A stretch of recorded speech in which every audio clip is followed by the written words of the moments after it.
នៅតែពេលចុងក្រោយគឺគេនាងបានមានអាក្តីស្រឡាញ់ងាយបង្កើតឡើងណាំងពីបាំងគឺខ្វះមនុស្សភ័យក្តីកាខូចចិនហើយគឺឈឺរាល់ថ្ងៃ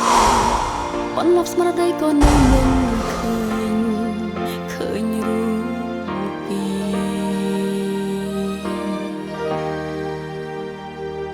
ឈឺយ៉ាងនេះហេតុអ្វីខ្ញុំមិនស្លាប់ទៅបារណា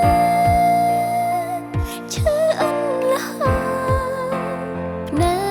យំហើយឆ្លៀតនឹកគ្រាគេធ្លាប់ក្បែ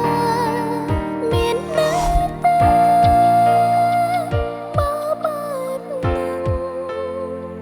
ពីងខ្ញុំនិយាយគេស្ដាប់លែងសូមមកខ្ញុំគេលែងសូមលើស្ដែងអើយណាគេមានថ្មី